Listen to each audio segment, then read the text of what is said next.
Hello അസ്സാം വലൈക്കും. അപ്പോൾ നമ്മളെ പുതിയൊരു വീഡിയോയിലേക്ക് എല്ലാവർക്കും സ്വാഗതം കേട്ടോ. അപ്പോൾ എന്തൊക്കെ എല്ലാവരും വിശേഷങ്ങൾ സുഖം തന്നെയല്ലേ? ഞാനിന്ന് പുതിയൊരു അടിപൊളി റെസിപ്പി ആയിട്ടാണ് കേട്ടോ വന്നിട്ടുള്ളത്. വളരെ ഈസി ആയിട്ട് തന്നെ നമുക്ക് ഉണ്ടാക്കിയെടുക്കാൻ പറ്റും കേട്ടോ. നല്ല കട്ട്ലേറ്റിൻ്റെയൊക്കെ മാതിരി കഴിക്കാനും നല്ല ടേസ്റ്റാണ് കേട്ടോ. അതിന് വേണ്ടിയിട്ട് ഞാനിതാ 2 ഉരുളക്കിഴങ്ങ് വലുതെടുത്തിട്ട് മഞ്ഞൾപ്പൊടി ഉപ്പ് ഇട്ട് വെച്ചിട്ട് പുഴുങ്ങി വെച്ചിട്ടുണ്ട് കേട്ടോ. പിന്നെ അതിലേക്ക് വേണ്ടിയിട്ട് ഇതാ ഒരു സ്പൂണ് ഉണക്കമുളകിൻ്റെ ക്രഷ് ചെയ്തതാണ് കേട്ടോ. പിന്നെ ഒരു സ്പൂണ് കുരുമുളക് പൊടി ഉണ്ട്, കുറച്ച് മല്ലിയിലയും കറിവേപ്പിലയും കൂടെ എടുത്ത് വെച്ചിട്ടുണ്ട് കേട്ടോ, ചെറുതാക്കി കട്ട് ചെയ്തിട്ട്.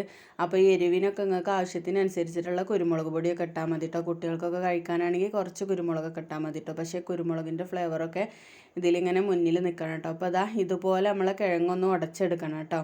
കൈ വെച്ചിട്ട് നന്നായിട്ട് ഉടച്ചെടുക്കുക. പിന്നെ അതിലേക്ക് ഒരു 2 സ്പൂണ് കോൺഫ്ലവർ ഇട്ട് കൊടുക്കുക കേട്ടോ.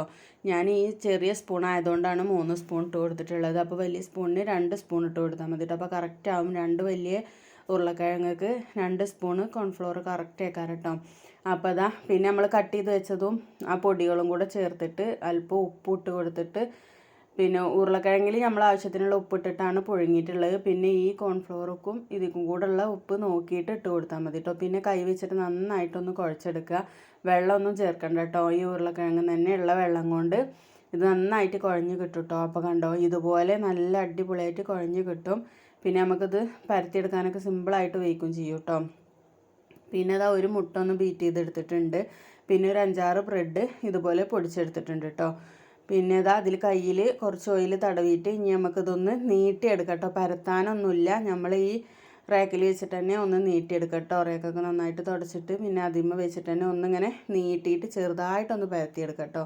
എന്നിട്ട് പിന്നെ നമ്മൾ വല്ല ഫോർക്ക് എന്തെങ്കിലുമൊക്കെ ഉണ്ടെങ്കിൽ അതൊക്കെ ഒന്ന് വെച്ചങ്ങാണ്ട് ഒന്നിങ്ങനെ അടിപൊളിയായിട്ട് ഡിസൈനൊക്കെ ഒന്ന് ഉണ്ടാക്കി കൊടുക്കുക കേട്ടോ. അല്ലാന്നുണ്ടെങ്കിൽ ഇങ്ങനെ വെച്ചിട്ട് തന്നെ ഇങ്ങനെ കട്ട് ചെയ്താലും മതി. ഞാനിപ്പോൾ ഒരു ഫോർക്ക് വെച്ചിട്ട് ഇങ്ങനെ ഒന്ന് ചെയ്തെടുക്കുന്നുണ്ട് കേട്ടോ. അപ്പോൾ നിങ്ങളുടെ കയ്യിൽ അത് ഉണ്ടെന്നുണ്ടെങ്കിൽ ഒന്ന് ചെയ്തെടുക്കുന്നുണ്ട് കേട്ടോ. അപ്പോൾ ഇതിങ്ങനെ കാണുമ്പോൾ നല്ല ഭംഗിയാണ് കേട്ടോ. ഉണ്ടാക്കിയെടുത്തിട്ട് പിന്നെ നമ്മളിത് പൊരിച്ചൊക്കെ എടുത്ത് ഇങ്ങനെ കാണുമ്പോൾ നല്ല ഭംഗിയാണ്. ഇതിപ്പോൾ വളരെ സിമ്പിളായിട്ട് ഉണ്ടാക്കിയെടുക്കും ചെയ്യുക. കഴിക്കാൻ നല്ല ടേസ്റ്റുമാണ് കേട്ടോ. വൈകുന്നേരം സ്കൂളൊക്കെ വിട്ട് വരുന്ന കുട്ടികൾക്കൊക്കെ കഴിക്കാനൊക്കെ ഉണ്ടാക്കി കൊടുക്കാനൊക്കെ നമുക്ക് സിമ്പിളായിട്ട് ഉണ്ടാക്കി കൊടുക്കാം കേട്ടോ. എന്നാൽ കാണുമ്പോൾ നല്ല കട്ട്ലേറ്റിൻ്റെയൊക്കെ മാതിരിയുള്ളൊരു ഇതുണ്ടേനും പിന്നെ കഴിക്കുമ്പോൾ നല്ല ടേസ്റ്റും ആണേനും കുട്ടികൾക്കൊക്കെ എന്തായാലും ഇഷ്ടപ്പെടും കേട്ടോ. ആവശ്യത്തിനുള്ള എരിവൊക്കെ ഇട്ടാൽ മതി. കുരുമുളകൊക്കെ കുറച്ചിട്ട് കൊടുക്കുക. കുരുമുളക് നമ്മൾ ഇട്ട് കഴിഞ്ഞാൽ കുട്ടികൾ കഴിക്കുമ്പോൾ എന്താണെന്ന് വെച്ചാൽ അതിൻ്റെ ഒരു നീറലാവുമല്ലോ ഉണ്ടാവുക. കഴിച്ച് കഴിഞ്ഞിട്ടാണ് അതിൻ്റെ എരിവ് ഉണ്ടാവുക.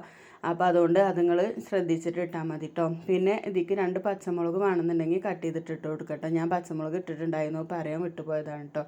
ഇങ്ങനെ കത്തി വെച്ചിട്ട് കട്ട് ചെയ്തിട്ട് ഇതിൻ്റെ സൈഡൊക്കെ ഒന്നിങ്ങനെ നല്ലപോലെ ഒന്ന് ഷേപ്പാക്കി എടുക്കണം കേട്ടോ. എന്നിട്ട് പിന്നെ നമ്മൾ മുട്ടയിലൊന്ന് മുക്കി എടുത്തിട്ട് പിന്നെ ബ്രെഡ് പൊടിച്ച് വെച്ചിൽ ഒന്ന് മുക്കിയിട്ട് നമുക്ക് ഫ്രൈ ചെയ്തെടുക്കാം കേട്ടോ ചെയ്യേണ്ടത്. അപ്പോൾ കണ്ടോ, ഇത് എത്ര ഉണ്ട് ഇതുകൊണ്ട് ഉണ്ടാക്കുക. പിന്നെ ഇത് ചെറുതായിട്ട് ഒന്നും കൂടെ കനം കുറച്ചിട്ടാണെങ്കിൽ കുറച്ചും കൂടിയും ഒന്ന് വീതിക്ക് പരത്തിയെടുക്കുകയൊക്കെ ചെയ്യാം കേട്ടോ. അപ്പോൾ ഞാൻ ഈ ഒരു രൂപത്തിലാണ് ഉണ്ടാക്കിയെടുത്തിട്ടുള്ളത്.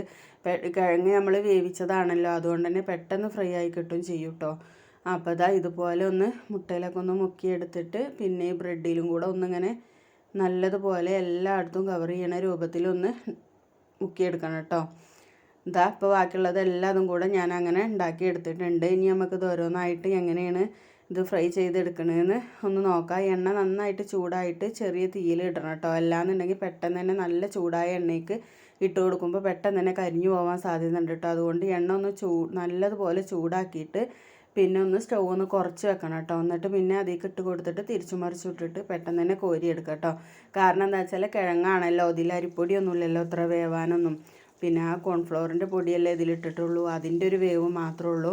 പിന്നെ നമ്മൾ കിഴങ്ങ് ഓൾറെഡി വേവിച്ച് വെച്ചതാണല്ലോ. അപ്പോൾ അതാ ഇതുപോലെ ഒരു പാനിലിട്ടിട്ട് ഒന്ന് അപ്പുറം തിരിച്ചിട്ടിട്ട് കോരിയെടുക്കുക കേട്ടോ.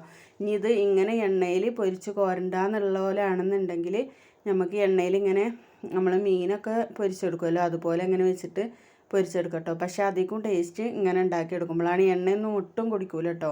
കിഴങ്ങ് കോൺഫ്ലവറും ആയതുകൊണ്ട് എണ്ണ എന്തായാലും ഇതിൽ എണ്ണ ഒന്നും കുടിക്കൂല. നമുക്കിത് കോരിയിട്ട് അതേമാതിരി തന്നെ കഴിക്കാം കേട്ടോ. അപ്പം തന്നെ കഴിക്കാം. എണ്ണ പോകാനൊന്നും വെക്കേണ്ട ആവശ്യമൊന്നുമില്ല കേട്ടോ. നമ്മളിത് കോരി എടുക്കുമ്പോൾ തന്നെ അതിൻ്റെ എണ്ണയൊക്കെ വാർന്ന് പോവും. അപ്പോൾ എല്ലാവരും ഒന്ന് ട്രൈ ചെയ്ത് നോക്കൊണ്ടു കേട്ടോ. വീഡിയോ ഇഷ്ടമായ ലൈക്ക് ചെയ്യാനും ഷെയർ ചെയ്യാനും കമൻറ്റ് ചെയ്യാനും സബ്സ്ക്രൈബ് ചെയ്യാനും സപ്പോർട്ട് ചെയ്യാനും ഒന്നും മറക്കരുത് കേട്ടോ. സബ്സ്ക്രൈബ് ചെയ്യാതെ കാണുന്ന കൂട്ടുകാരുണ്ടെങ്കിൽ ഒന്ന് സപ്പോർട്ട് ചെയ്യണം കേട്ടോ.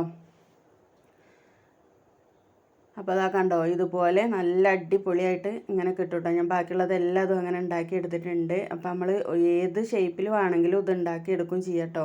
പിന്നെ ഞാനിത് ഉണ്ടാക്കി വെച്ചിട്ട് മോനോട് ഇതൊന്ന് കഴിച്ച് നോക്കുമെന്ന് പറഞ്ഞു. അപ്പോൾ ഓനെന്നെ അതൊന്ന് പൊട്ടിച്ചിട്ട് കാണിച്ചു തരും കേട്ടോ. പുറം നല്ല ക്രിസ്പി ആയിട്ടും ഉള്ളിൽ നല്ല സോഫ്റ്റ് ആയിട്ടുമാണ് കേട്ടോ. പിന്നെ കുറച്ച് സോസൊക്കെ ഉണ്ടെങ്കിൽ അതിലൊക്കെ കൂട്ടിയിട്ട് കഴിക്കുമ്പോൾ നല്ല ടേസ്റ്റാണ്. അപ്പോൾ എല്ലാവരും ട്രൈ ചെയ്ത് നോക്കുന്നുണ്ടോ. കുട്ടികൾക്കൊക്കെ ഇങ്ങനെ സോസിലൊക്കെ മുക്കിയിട്ട് കഴിക്കാൻ കൊടുക്കുമ്പോൾ അവർക്കൊക്കെ ഭയങ്കര ഇഷ്ടമാക്കാറല്ലോ അല്ലേ.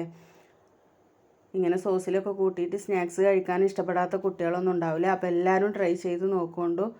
വീഡിയോ ലൈക്ക് ചെയ്യാനും ഷെയർ ചെയ്യാനും കമൻറ്റ് ചെയ്യാനും മറക്കരുത്. Thank you. അസ്സലാമു അലൈക്കും.